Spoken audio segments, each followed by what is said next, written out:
Hello everyone, welcome to Student Chem. Myself Vidmai, and in this video we will be discussing about the topic of metal carbonyls. So, what do I mean by metal carbonyls? As the name suggests, these are the complexes which contain CO, that is carbonyl ligand or carbon monoxide as a ligand.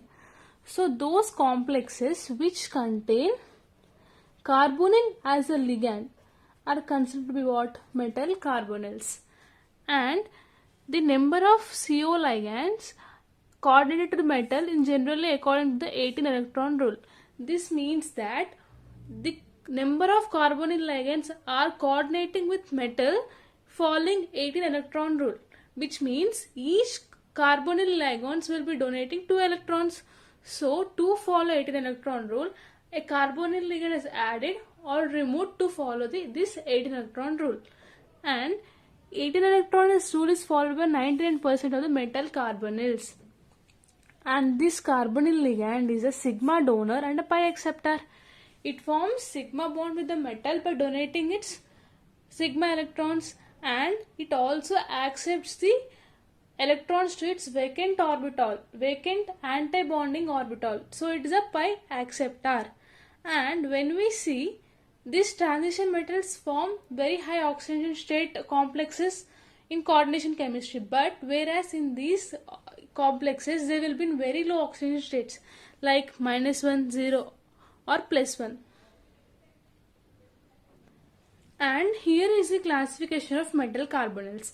There are two ways to classify these metal carbonyls. One is based on the ligands and another is based on the metal atoms present. So based on the ligands, it is classified into two types. One is homoleptic carbonyl compounds and another is heteroleptic carbonyl compounds. Then what do you mean by this homoleptic carbonyl compounds?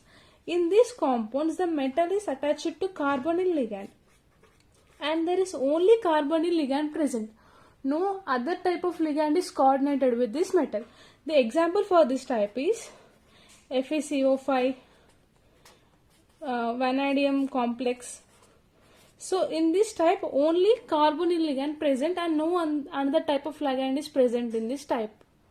And in heteroleptic carbonyl compounds, the carbonyl ligand is present for sure because it is a metal carbonyl.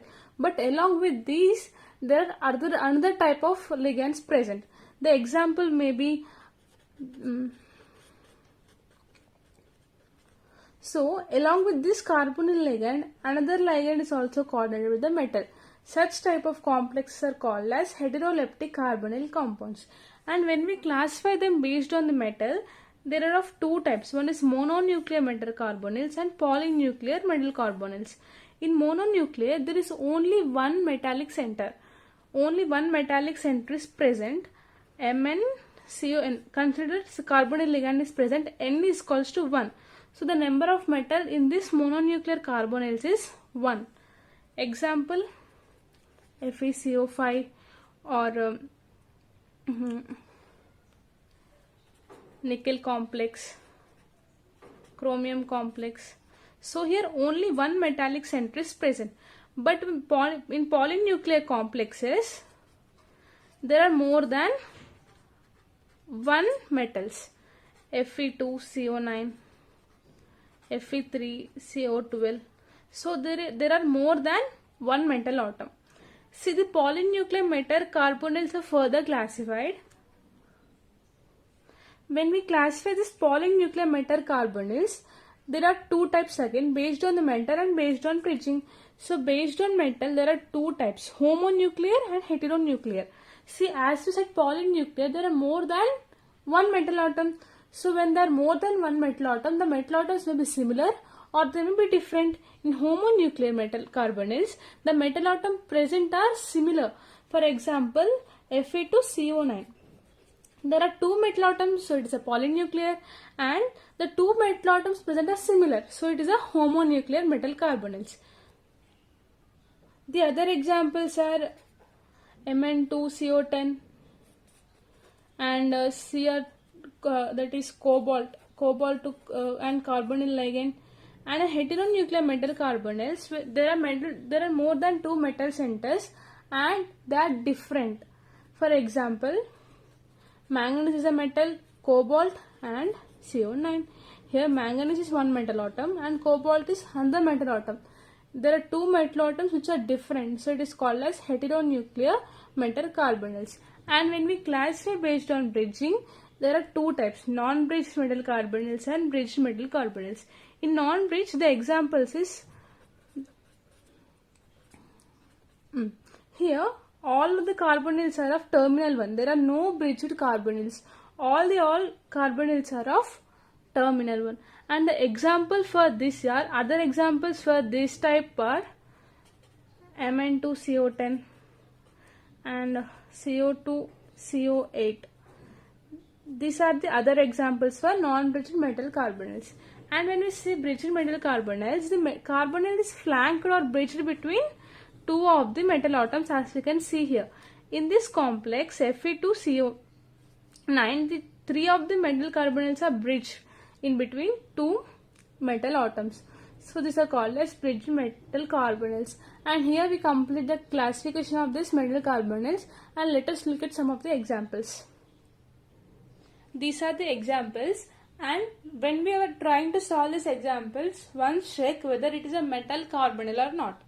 So for that we have to check the carbonyl ligand. So in this example there is carbonyl ligand present, so it is a metal carbonyl. And now here in this, along with carbonyl ligand, there is also another ligand present, so it is a heteroleptic carbonyl ligand according to the ligand. But when we see this chromium, there is only one metallic center, so it is mononuclear according to the metal. So we can write it as mononuclear heteroleptic carbonyl complex, right? And in this we can see there are 4 metal atoms present. 4 cobalt metal atoms are present, which are coordinated with 12 of the carbonyl ligands. So it is a metal carbonyl and it is a homoleptic metal carbonyl according to the ligand, because only one type of ligand is present. And here we can see there are 4 metal atoms, so that it is polynuclear and homoleptic. And in the next one, it is also same. It is a polynuclear. See, in polynuclear, these are the same type of metal atoms. So in polynuclear also, they become what? Homonuclear. In bracket, you can mention it as homonuclear, as the metal atoms are same, and homoleptic complex. And when we come to this, you can observe here it is not at all a metal carbonyl. There is no carbonyl ligand present in this, so it is not at all a metal carbonyl. And this is very simple. This is what again? Mononuclear homoleptic. Here there are 2 metal atoms present, so it is polynuclear. In bracket you can mention heteronuclear, as the 2 metal atoms present are different. Heteronuclear, as only carbonyl ligand is present, it is what? Homoleptic. And in this, it is first we have that mononuclear, as only one metal atom is present. Mononuclear and heteroleptic. And in this case, 2 metal atoms are present, which means polynuclear. And as 2 are different, we have to mention as heteronuclear in bracket. And there are 2 different ligands present. These are the 2 metal atoms and there are 2 different ligands present. So it is heteroleptic. And this is the end of classification of these complexes. Now let us continue with bonding in metal carbonyls. And before starting this topic, I have 2 questions. Here, why only carbon of carbon monoxide ligand donate electrons to the metal and form sigma bond? And in the carbon monoxide ligand, this carbon will be donating electrons and forming bond with metal. And why not oxygen donate this electron to the metal? This is the first question. And the second one is why carbon will act as pi acceptor. And at the end of this topic, we should answer these questions. And let's start. These are the atomic orbitals of carbon and these are the atomic orbitals of oxygen. When you see, these atomic orbitals of oxygen are lower in energy when compared to this carbon. This is because in molecular orbital theory, the atoms with higher electronegativity will occupy the lower energy levels. That's the reason why these are in lower energy levels and why the carbon is in higher energy level. And here we know that the number of atomic orbitals combined will be always equal to the number of molecular orbitals formed. So two atomic orbitals, that is 1s orbital of carbon and 1s orbital of oxygen combined and form two molecular orbitals, that is sigma bonding and sigma anti-bonding orbital.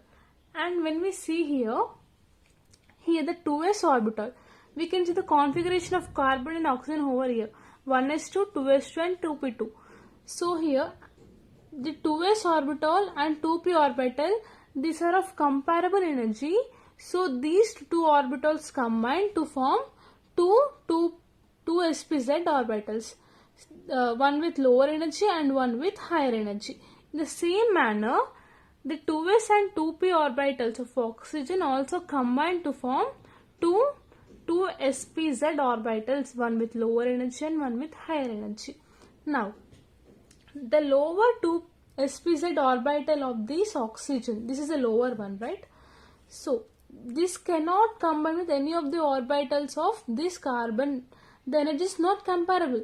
So this will be forming sigma non-bonding orbital, and this orbital belongs to the oxygen. The lone pair electrons of the oxygen are occupied in these orbitals. And now the lower 2 sp(z) orbital of carbon and the higher 2 sp(z) orbital of this oxygen are comparable in their energies. So they combine these two atomic orbitals, they combine and they will be forming one sigma bonding and sigma anti-bonding orbitals. And now the leftover is this upper 2 sp(z) orbital of carbon, and this is also not comparable with any of the energies of these orbitals, and this will be forming non-bonding orbital of carbon. So the lone pair electrons of the carbon will be occupied over here.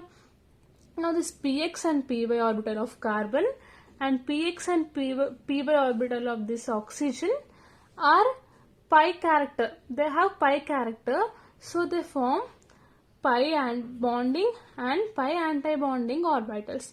So this is how the molecular orbitals of this carbonyls are formed. Now filling of electrons. All over there are 14 electrons in total.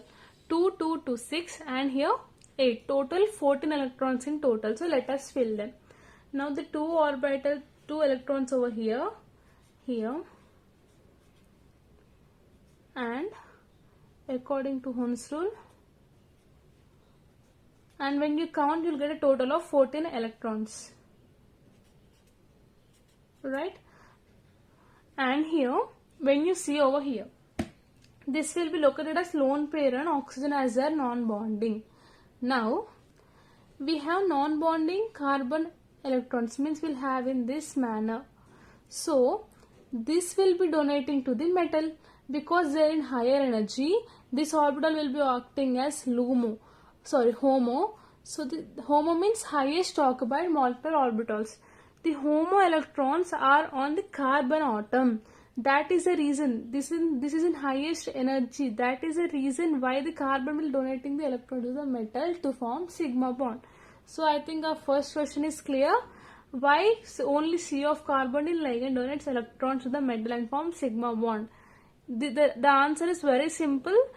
The lone pair electrons of the carbon are on the HOMO orbital. They are higher energy. So they will be easily donating electrons to the metal to form sigma bond. And our second question is why CO is a pi acceptor? And when you see here, there are two degenerate anti-bonding orbitals. So it has the ability to accept the electrons from the metal. Due to it is having anti-bonding orbitals, that is the reason why it accepts the electrons from the metal. So our second question is also clear. And that's all for today's session. Thank you. And if you like the video, please give a big thumbs up. And don't forget to subscribe our channel StudentChem. Thank you.